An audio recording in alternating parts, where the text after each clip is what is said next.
Abogados, buenas noches. Abogadas, buenas noches. Bienvenidos a la sesión del día de hoy. Bienvenidos sean. Voy a compartir pantalla retomando los conceptos generales de contratos. Retomando la afirmación de elementos, ¿lo tienen en pantalla? Retomando la afirmación de elementos de existencia, elementos de validez, y dentro de estos elementos de validez, como lo afirmábamos en la sesión anterior, en una retroalimentación, es oportuno afirmar, un contrato puede existir, mas el que exista no lo hace válido. Son dos palabras totalmente diferentes en la materia contractual, en el contexto.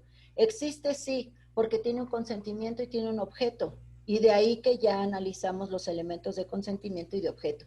Existe sí, vuelvo y repito, pero que sea válido, había que cumplir con la condicionante de capacidad, que ya analizamos el concepto, y había que cumplir también con la condicionante de ausencia de vicios del consentimiento. Para esto, en la sesión anterior y en las sesiones anteriores, analizamos cada uno de los vicios de consentimiento. Hablemos de la lesión, del error, de la violencia, del dolo o la mala fe. Si nosotros encontramos indicios de alguno de estos cuatro vicios del consentimiento, por lo tanto, nuestro contrato es absolutamente inválido, parcialmente inválido, carece de validez, y en ese momento es cuando hacemos el llamado a la acción y la justicia del juez civil en la acción pertinente por el que nosotros identifiquemos como vicio de consentimiento. ¿Ok? En la sesión de hoy haremos presencia y llamaremos a dos más de los requisitos de validez. Previo, ya tengo capacidad, tengo ausencia de vicios del consentimiento, es decir, no existen los vicios del consentimiento. Hoy analizaremos que para que sea, además de existente, válido un contrato, debe cumplir con la forma, debe de tener una forma, y que aquí también es importante que analicemos que cada contrato, dependiendo el tipo de contrato que ustedes vayan a suscribir, es la forma legal que es exigible. Forma, si debemos de conceptualizarla de manera general, hablemos de forma como la manera de exteriorizar o plasmar el consentimiento. Regreso un tanto mi organizador. Consentimiento. Consentimiento es la unión de dos o más voluntades para crear o transferir derechos y obligaciones. Es el sujeto activo, el sujeto pasivo. Dependiendo del contrato que vamos a suscribir, es la nomenclatura que se les asigna. Al sujeto activo puede llamársele acreedor, al sujeto pasivo se le puede llamar deudor en un contrato de compraventa, por ejemplo, en un contrato que sea de característica onerosa, un acreedor y un deudor.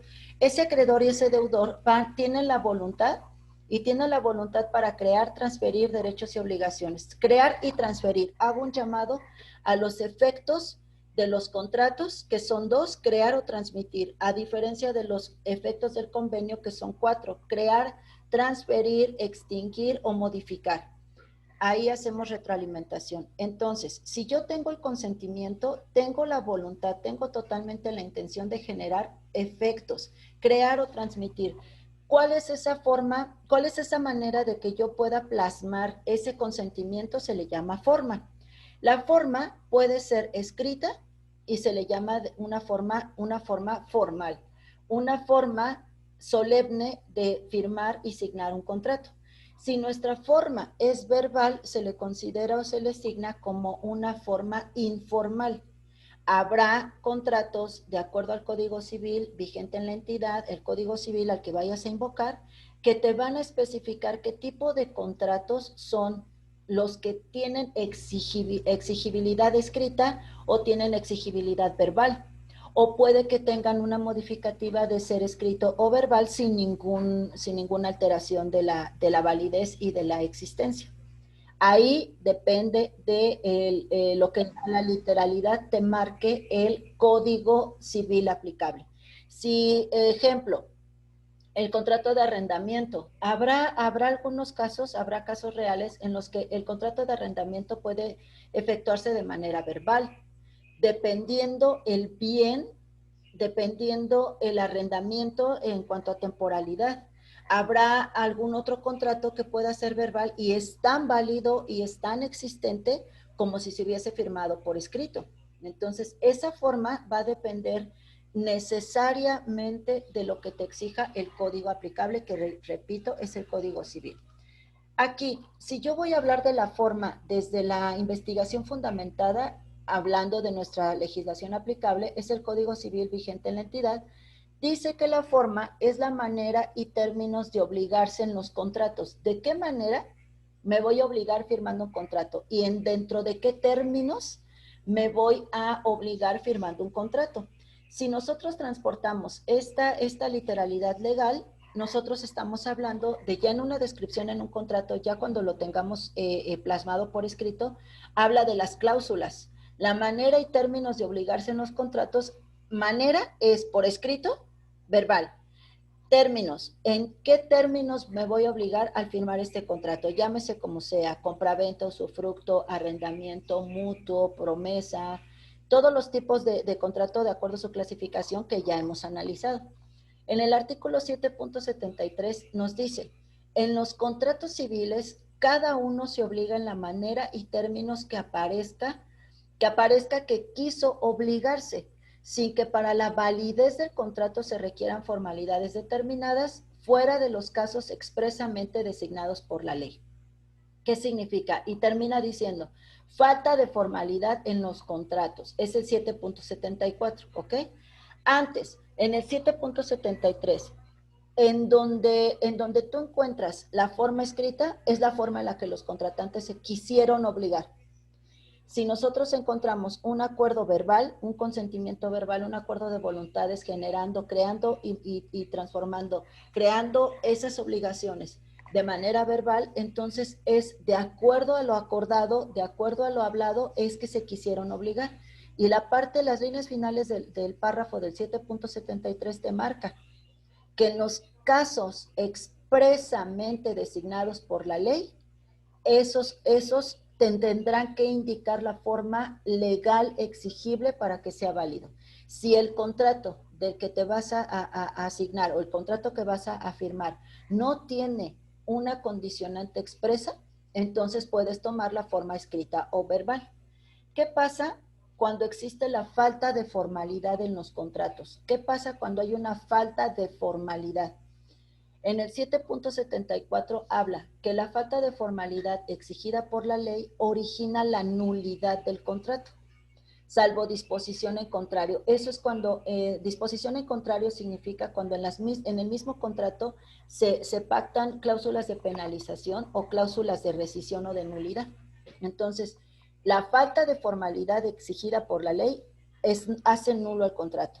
Ejemplo, si para la compraventa de un bien inmueble de 200 metros, la ley exige que el contrato de compraventa se lleve a cabo de manera escrita, solemne, protocolizada ante un notario, que es la máxima autoridad en materia de bienes y en materia civil. La máxima autoridad de los bienes se llama notario público, por ser el fedatario público. Al protocolizar mi contrato de compraventa está formalizando la legítima propiedad del inmueble en comento. ¿Qué pasa si no existe un contrato de compraventa por escrito? Si te lo vendo, me lo pagas, pero nunca firmamos un contrato. Entonces, se puede presumir o se puede acreditar ante un juez civil que no existió la forma legal exigida por la ley, por lo tanto, esa compraventa es nula.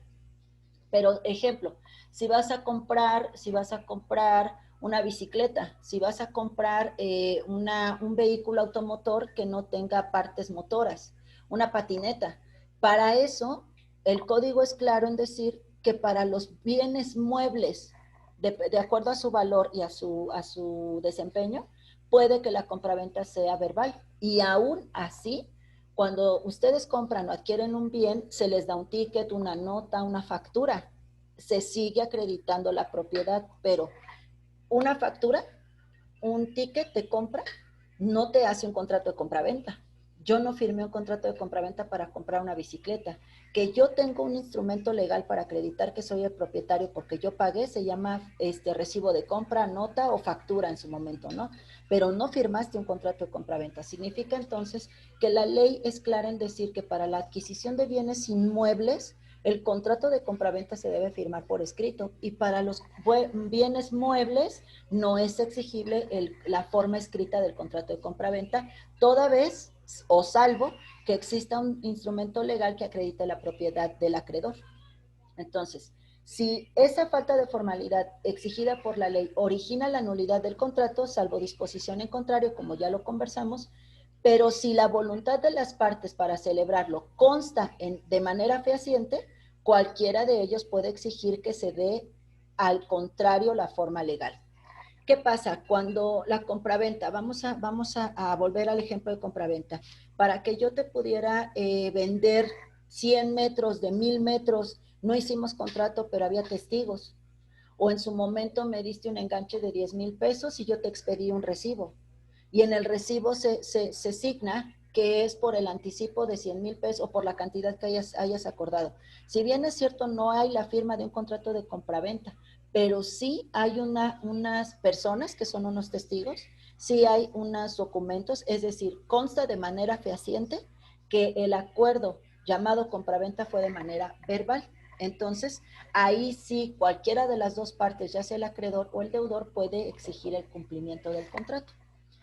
Tienen ustedes en pantalla como cierre de los elementos de validez el motivo o fin y este debe ser lícito.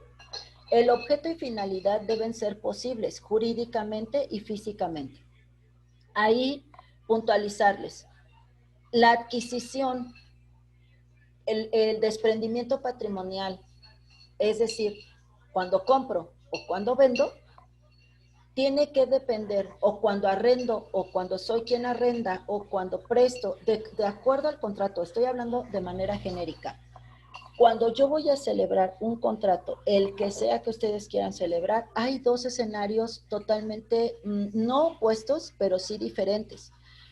El que se tenga un motivo o un fin lícito de manera jurídica y que se tenga un motivo o fin lícito, pero de manera física. Ejemplo, si yo voy a adquirir una bicicleta y aún si es nueva, si es de segundo uso o de segunda mano, si ya ha sido usada, que no sea una compra primaria, debo de tenerla, todos los elementos previos analizados, debe ser jurídico, yo debo de tener capacidad, consentimiento, sin vicios del consentimiento, tiene que haber la forma, todo lo jurídico, que es nuestra clase. Pero a su vez, también debe existir el motivo físico del bien que quiero adquirir. Volvemos al ejemplo, yo quiero comprar una bicicleta. Jurídicamente cumplo con todos los requerimientos. Es un fin lícito, es un bien mueble, tengo la capacidad para comprarla, Pero físicamente es imposible porque esa bicicleta que yo pretendo adquirir está embargada por un juez de cuantía menor porque quedó en garantía de pago de un título mercantil, de un título de crédito. Entonces, físicamente yo no puedo tocar esa bicicleta para que sea parte de mi patrimonio, porque físicamente está impedida. Puede ser que yo quiera celebrar contratos donde los bienes sobre los cuales voy a generar ese contrato físicamente está súper accesible a ser grabada, puede ser grabada o enajenada el bien, pero jurídicamente no es posible. Ejemplo, voy a comprar la misma bicicleta, esa bicicleta no tiene factura, esa bicicleta no tiene una nota de compra, esa bicicleta inclusive no hay documento que acredite que quien me la está vendiendo es el dueño. Entonces se supone o se presume que esa bicicleta es robada, que ese vehículo es robado. Si no existen los documentos jurídicos, pero físicos sí, o físicos sí, pero jurídicos no. Entonces, el motivo o fin debe ser lícito. Significa que el objeto y la finalidad deben ser posibles y en las dos esferas, en la esfera jurídica y en la esfera física. Ejemplo, compraventa de ejidos, que ahí no opera la compraventa, ojo, En la cuestión agraria, en el derecho agrario, en todo lo que tiene que ver con los comisariados ejidales, en cuanto a ejido, parcela, derechos parcelarios y todos estos escenarios, sobre todo de tenencia de la tierra, no aplican estas figuras porque son materia del derecho agrario, no del derecho civil. Y entonces, ¿cuántas acciones ustedes pueden estar enterados de ejecuciones sobre ejidos o ejecuciones sobre parcelas que se toman que se hacen hasta contratos de cesión y se hacen contratos de compraventa, pero con el desconocimiento y con la ignorancia que el derecho agrario se maneja totalmente diferente? Ahí no tenemos estos elementos porque, vuelvo y repito, es materia del derecho agrario, no del derecho civil. Entonces ahí físicamente el terreno está disponible, pero ese terreno no es propiedad privada, es ejido, pero jurídicamente existe la incapacidad de ser enajenado.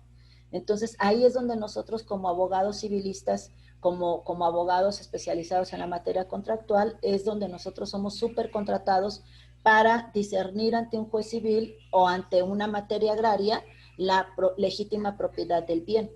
Y entonces nosotros debemos llevar bien claro que el derecho civil con el derecho agrario son mundos totalmente diferentes, aun cuando se habla o cuando el objeto de uno y de otro es uno, que es un bien, un terreno, pero no tiene escrituras, sino tiene un título parcelario, derecho agrario, no derecho civil. Entonces, una vez hecha esta retroalimentación, vuelvo a la primera parte del organizador para que ustedes observen que todo este organizador gráfico que es completo de todo a todo, con sus elementos de existencia, con sus elementos de validez, sus elementos de existencia, reitero, consentimiento, objeto. Existe ya el contrato, ahora vamos a hacerlo válido. Debemos tener capacidad, debemos tener ausencia de los vicios del consentimiento, debemos contar con la forma y debemos contar también con el motivo o fin lícito. Lícito, motivo o fin lícito, jurídica y físicamente. La forma escrita se le llama formal, la forma verbal se le llama informal. El 7.73 habla de la parte en la que solamente cuando la ley se expresa en cuanto a la forma, entonces es válido el contrato en cualquiera de las dos, escrita o verbal. Y cuando hay falta de formalidad, pero sí hay manera de acreditar la acción del contrato, entonces también puede ser exigible. ¿Ok? Dejo de compartir pantalla para colocarles un organizador y este ejercicio nosotros lo vamos a desarrollar, lo tienen en pantalla. Nosotros lo vamos a desarrollar como parte de la evidencia clase y este es un ejercicio para que ustedes comiencen y vuelvan a tener este entrenamiento desde la fundamentación, que es el Código Civil, hacia lo teórico o cómo de la doctrina te contestas o respondes de manera doctrinal, pero desde la fundamentación. Entonces, son 5 afirmativas que tienen en pantalla. Estas 5 afirmativas las van a responder de acuerdo a los artículos indicados en las 2 primeras y la 3 es con el material que ya hemos manejado, el 4 es de manera también fundamentada y el 5 es con la doctrina. Este ejercicio que ustedes van a darle respuesta, lo van a hacer con sus notas clase y siendo las 7:26, vamos a regresar a las 7:45 o 7:50 para que tengan el tiempo suficiente de consultar. Es el Código Civil vigente en la entidad. Significa que es el Código Civil vigente en el Estado de México. ¿Ok? 7.4, 7.6 y 7.43. De ahí el ejercicio 3 y 5 lo contestan desde el material que hemos abordado en las sesiones. Regresamos 7:50 para dar las respuestas correctas y que ustedes las comparen con el ejercicio que realizaron. ¿Dudas? Estamos aquí pendientes. Voy a pausar la grabación para que ustedes ejerciten su organizador, le den respuesta y regresamos para darle la retroalimentación correspondiente.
Abogados, regresamos. Comparto pantalla.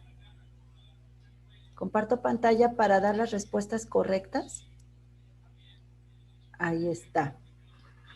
Dice, con fundamento en lo establecido en el artículo 7.4 del Código Civil vigente en la entidad, repito, es el Código Civil vigente en el Estado de México, se le llama hecho jurídico, es la respuesta correcta, hecho jurídico al acontecimiento natural o humano, voluntario o involuntario, que sea supuesto por una disposición legal, para producir consecuencias de derecho, para crear, transmitir, modificar o extinguir derechos o deberes jurídicos o situaciones jurídicas concretas. Hecho jurídico forma parte de la esfera de los efectos jurídicos del convenio. Crea, transmite, modifica o extingue, pero siendo un acontecimiento natural o humano, y puede ser voluntario o involuntario. Ojo aquí, el 7.4 define al hecho jurídico a la literalidad, tal cual lo hemos narrado. Hecho jurídico, a diferencia del acto jurídico, definido en el artículo 7.6 del Código Civil vigente en la entidad, acto jurídico es toda declaración o manifestación de voluntad hecha con el objeto de producir consecuencias de derecho. Aquí es el momento preciso en el que ustedes pueden identificar la diferencia entre hecho y acto con la intencionalidad, lo que habíamos manejado en sesiones anteriores en cuanto a la doctrina. La doctrina los conceptualiza de manera literal, de manera conceptualizada doctrinalmente. La diferencia con la fundamentación es que lo que dice el 7.4 y el 7.6 son las condicionantes legales que se le da al concepto doctrinal. Hecho jurídico, acontecimiento, acto jurídico, declaración o manifestación de voluntad. En el ejercicio 3, la respuesta correcta es efectos de los convenios. Los efectos de los convenios son las consecuencias jurídicas que se producen para las partes, que consisten en crear, modificar, transferir o extinguir obligaciones. Estos efectos vienen plasmados en el material, en diapositivas, en presentación PowerPoint que manejamos al inicio de las sesiones, donde hacíamos la diferenciación entre los efectos del convenio y los efectos del contrato. Conceptualizábamos el contrato como un tipo de convenio. Convenio crea, modifica, transfiere o extingue cuatro consecuencias jurídicas. El contrato únicamente tiene 2 consecuencias jurídicas. En el ejercicio 4, es un requisito de los contratos que, con fundamento en lo establecido en el artículo 7.43 del Código Civil vigente en la entidad, el consentimiento. Consentimiento es la respuesta correcta. El consentimiento puede ser expreso o tácito. Es expreso cuando se manifiesta verbalmente, cuando se manifiesta también por escrito, en documentos físicos, electrónicos o por signos inequívocos. El tácito resultara de hechos o de actos que lo presupongan o que autoricen a presumirlo, excepto en los casos en que por ley o por convenio la voluntad deba manifestarse expresamente. Como lo ven en la literalidad del 7.43, otra vez da el candado o da la condicionante. Solamente en los casos donde tenga que ser expreso, será admitido legalmente el consentimiento expreso. Si la ley o el contrato del que se trate, el consentimiento no lo tiene marcado como exigible expreso, puede ser tácito. En el ejercicio 5, los, palabra correcta, contratos traslativos tienen como finalidad el transmitir el uso o goce de algún bien a título oneroso o gratuito. Oneroso, hacemos una retroalimentación. Oneroso es cuando se puede cuantificar. Oneroso es cuando hay un pago de por medio. Oneroso es cuando se puede cuantificar la contraprestación del cumplimiento del contrato. Y gratuito es cuando no existe una contraprestación, cuando no existe un servicio o un objeto llamado dinero o prestación de servicio en su caso, para llevarse a cabo en cuanto al cumplimiento. El contrato traslativo, y que este ejercicio del contrato traslativo lo tenemos plasmado en el material que manejamos en cuanto a clasificación de contratos. Respuestas correctas, hecho jurídico en el ejercicio 1, acto jurídico en el ejercicio 2, en el ejercicio 3 son los efectos de los convenios, en el ejercicio 4 es el consentimiento, en el ejercicio 5 son los contratos traslativos. Hasta aquí, abogados, nosotros tenemos el cierre de conceptos generales, de conceptos de contratos de manera doctrinal y de manera fundamentada.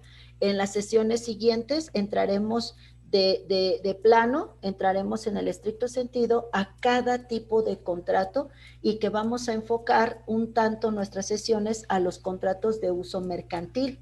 Con el previo aprendizaje de parte de ustedes, con los conceptos generales, ya damos por hecho que tenemos el conocimiento de los contratos civiles. Entonces, llamaremos a las sesiones a los contratos civiles, pero también a los contratos mercantiles, pero sí con casos reales, con casos prácticos y que, reitero, con el conocimiento de causa, es decir, con todos estos conceptos generales, nosotros vamos allá a la especialización de cada contrato y ya sin la necesidad de hacer una retroalimentación en cuanto a doctrina, en cuanto a conceptos de cada contrato, ya lo sabemos. Nos vamos a ir de lleno a la cuestión de la fundamentación.